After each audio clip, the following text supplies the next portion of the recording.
Tuition पढ़ाता था एक मौलवी बेचारा, 45 साल का 50 साल का, पढ़ाता था कुरान किसको, 18-20 साल की लड़की को। और धीरे धीरे वो लड़की खूबसूरत थी, मौलवी के दिल में आ गई। 45-50 साल का मौलवी 18 साल की लड़की पर फिदा हो गया। अब डायरेक्ट कैसे कहते कि मौलाना बेटी बेटी बेटी कह के पढ़ाता था, कैसे कहते कि हमें तुमसे प्यार है। उसने वजीफा करा, सिफली अमल करा और खाने पीने की किसी चीज पर फूंकता रहा 11 दिन तक, फू फू फू फू सिफली अमल। और गया और कहने लगा, बेटी तुम बहुत खूबसूरत हो, तुम पर किसी की नजर न लगे, इसलिए मैं ये चीज पढ़ के लाया हूं, इसको तुम खा लेना। और वो था जो खा ले तो वो दीवानी हो जाए। सिफली अमल, गंदा अमल, जादू टोना। उस लड़की ने कहा ठीक है मौलाना साहब, हम बाद में खा लेंगे। उसने कहा बेटी खा जरूर लेना। कहा ठीक है। उसने उठाकर रख दिया एक ताक में, भूल गई, नहीं खा पाई, सो गई। रात में हवा चली, वो नीचे गिर गई खाने की चीज। सुबह उठी, उस लड़की ने झाड़ू दी, वो खाने की चीज भी कूड़े के साथ बाहर चली गई। और बाहर चली गई तो उसको खा गई एक कुतिया। बजाय लड़की के वो खा गई कुतिया। अब बजाय लड़की के वो कुतिया मौलाना साहब पे आशिक हो गई। जहां मौलाना साहब वहां कुतिया, जहां मौलाना साहब वहां कुतिया, जहां मौलाना साहब कुतिया। मौलाना साहब नमाज पढ़ने जा रहे, कुतिया भी मस्जिद की तरफ जा रही। मौलाना कहते कौन सी मुसीबत में फंस गए। बाद में पता चला कि मौलवी ने जिसके लिए कुआं खोदा था उसमें खुद गिर गया। मेरे भाइयों, आप किसी मौलवी से कहो कि मुझे फलां की लड़की से मोहब्बत है, फौरन दे देगा। और उसी मौलवी से कहो कि मुझे आपकी बेटी से मोहब्बत है, तो कमीना आ गया। जो चीज तुम अपनी बेटी के लिए पसंद नहीं कर रहे हो, दूसरों के लिए वो चीज कैसे बना के दे रहे हो तुम। आए मौलवी जर्जीस तुझे मौलवी नहीं कठमुल्ला मानता है, बिका हुआ मानता है, जमीर फरोश मानता है। मौलवी जर्जीस की नजर में तेरी कोई औकात नहीं है। एक लड़की वाला भोपाल के अंदर मेरे साथ मामला है, मौलाना 2-3 सालें हो गई, मेरी बेटी बड़ी परेशान है, कुछ असर है उसके ऊपर, जरा देख लो। मैंने कहा भैया मुझे देखना वेखना नहीं आता, मैं क्या। अरे मौलाना चलिए तो कुछ दमम कर दीजिए, देख तो गए तो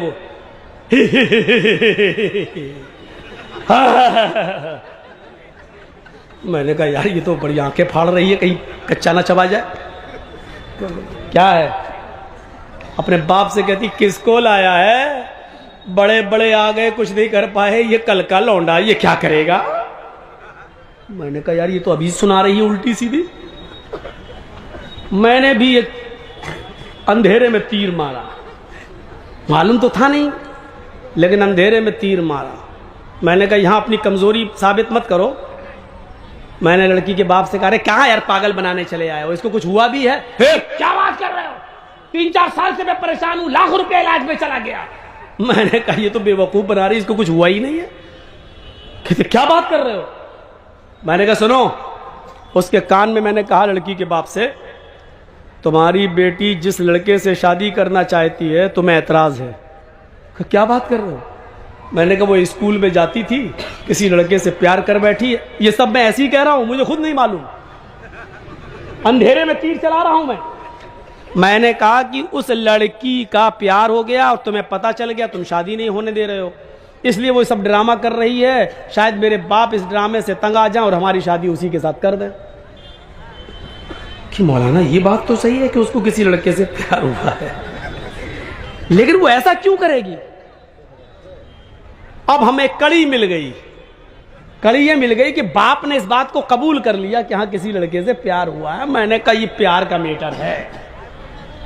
मैंने कहा चलो जर्जीस, दिल में सोचा इसका इलाज करके देखो, बस एक अंधेरे में तीर। मैंने कहा अच्छा ठीक है, एक काम करो 1 किलो सरसों का तेल लाओ। वो लोग ले आए जल्दी से। मैंने उन्हीं के सामने कहा स्टोव जलाओ, स्टोव जला दिया।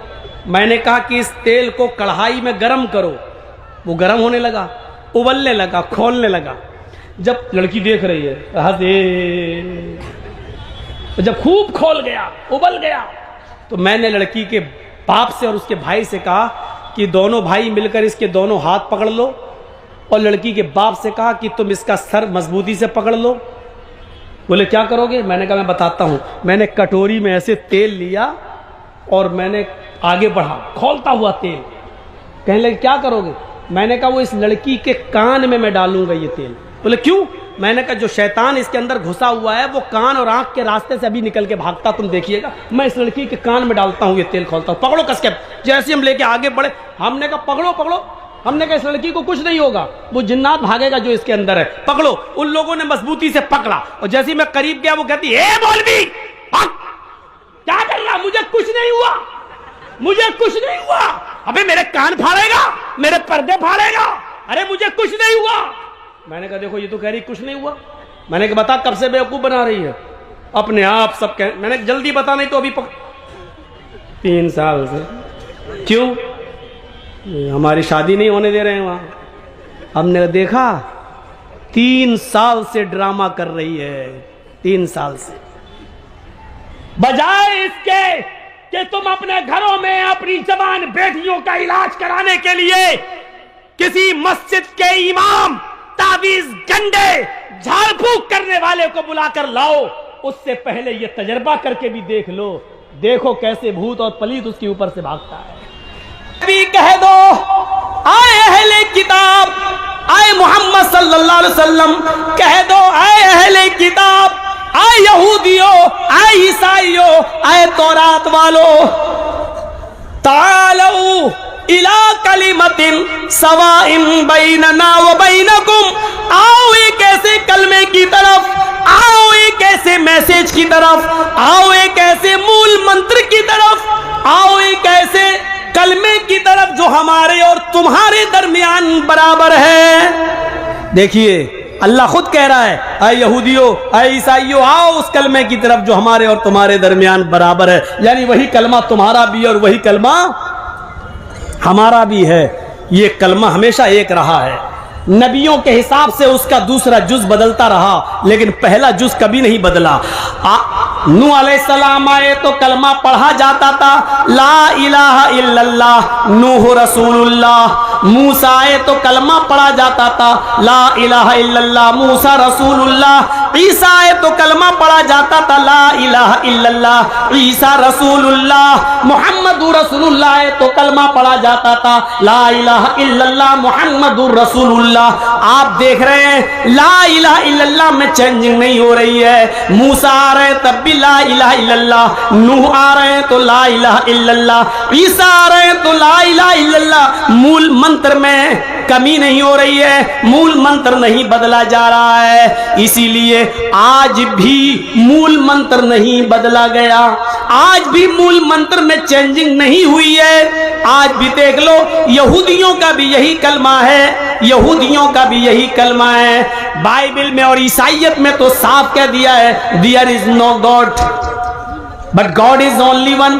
अल्लाह एक ही है, उसके अलावा कोई दूसरा नहीं है। ये मूल मंत्र हमारे हिंदू धर्म के ग्रंथों में भी नहीं बदला गया, मूल ग्रंथों में मूल शिक्षा नहीं बदली गई।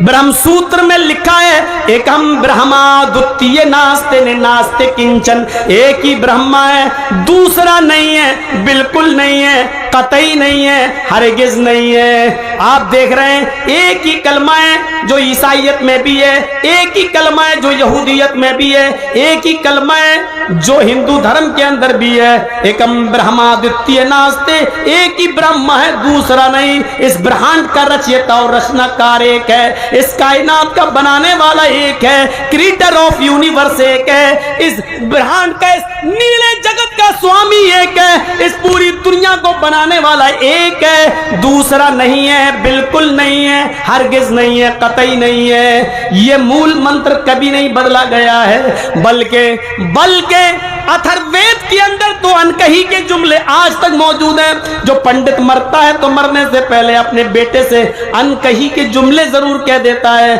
और अपने बेटे को सिखा देता है ला इलाहा हरणे पापन इल्लल्लाह परम पिदम, ला इलाहा हरणे पापन इल्लल्लाह परम पिदम। हाय मेरे बेटे मरने से पहले तू भी ला इलाहा इल्लल्लाह पढ़ लेना।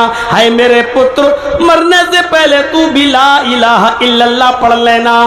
मोक्ष प्राप्त हो जाएगी, तेरी मग़फ़िरत हो जाएगी, तेरी बख्शिश हो जाएगी। हरण पापन, जब तू ला इलाहा इल्लल्लाह पढ़ लेगा तो तेरे सारे पाप मिट जाएंगे, तेरे सारे पाप खत्म हो जाएंगे, तेरे सारे पाप मिट जाएंगे। अथर्ववेद के कांड में यह भी बात कह दी गई है, ला इलाहा हरण पापन इल्लल्लाह परमपिदम। अब क्या रह गया? ये कलमा हमारे हिंदू भाइयों का भी कलमा कभी नहीं बदला गया। और आगे वाला जुमला है वन्ना मुहम्मद रसूलुल्लाह, मोहम्मद अल्लाह के रसूल हैं। तो इसमें कोई शक नहीं है, इसमें कोई शक नहीं है। मूसा अलैहिस्सलाम ने भी आखिरी नबी की बशारत दी, ईसा अलैहिस्सलाम ने भी आखिरी नबी की बशारत दी। दुनिया में जितने भी नबी आए, हर एक नबी ने आखिरी नबी के बारे में बताया। वइज़ अख़ज़ल्लाहु मीसाक़न नबिय्यीन लमा आतैतुकुम मिन किताबिन व हिकमा।